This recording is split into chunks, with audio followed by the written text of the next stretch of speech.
Hi and welcome to another video. I thought, seeing as today is May Day, I would do a spring summer jelly print using natural materials.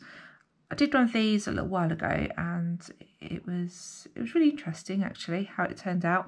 So I thought, yeah, I'd do a nice spring summery one. So I've just collected these from my gardens, just different flowers and grasses and things. You can see there. So I'm going to have a go at using these and see what kind of print we can do today. These are the colours I'm going to use. So we've got an orangey colour, that's pure pumpkin. And we've got this bright yellow, cherry blossom pink. That's lime yellow, that one. It's called, I think it says rose, and light green. And we've got pale olive and island blue. So they're all the colours I'm going to use. I'm going to try and do a bit more of a scene this time. So kind of a sky and grass at the bottom.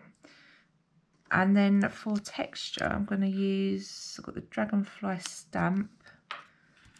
And I've got the butterfly, oh here it is, that I used last time. So I used that last time. This I thought maybe something to do with grass. I could sort of make some kind of grassy effect. Got these that might add a bit of interest. This I quite like as well. And then I've got these three stencils. Got some flowers.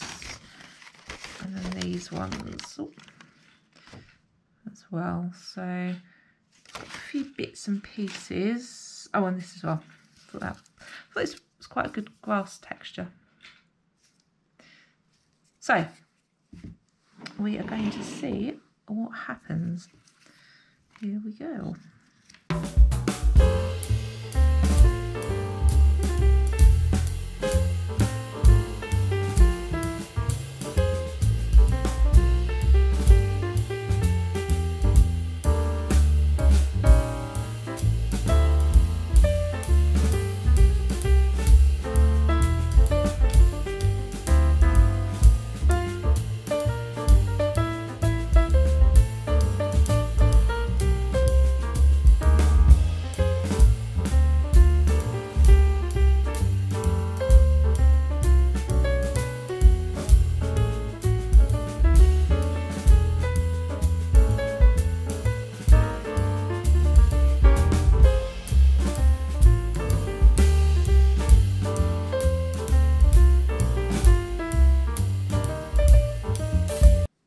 Okay, so I've just been experimenting and I felt like I needed to get some more foliage and things. So I've just gone back out into the garden and got some more grasses and probably weeds and things. I'm not too sure, to be honest. My mum and my husband are the gardeners.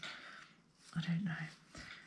I've got some more bits and pieces and I'm just going to try actually a different technique to what I did last time in my last video, and this one is just going to use one layer instead of two, so we shall see what happens.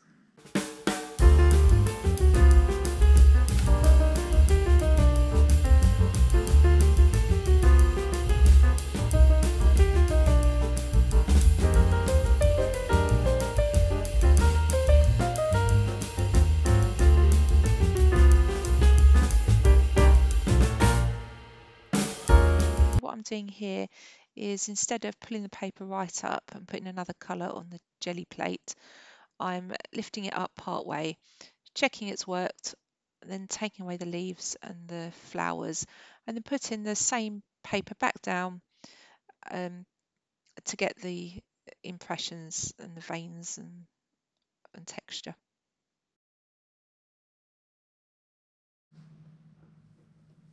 So here is the single layer print. Originally I was planning to do the same method that I used last time, which was the 2-layer print with lots of different colours. Like I showed you at the beginning of the video, I had all these colours that I was going to use, but I had a go and it wasn't quite working out how I wanted it to. So I thought I'd try the single layer technique, and actually I'm really pleased with it. I like the effects, the veins in the leaves and things, and I think, yeah, I think it looks good, one colour. Okay, I will see you again soon.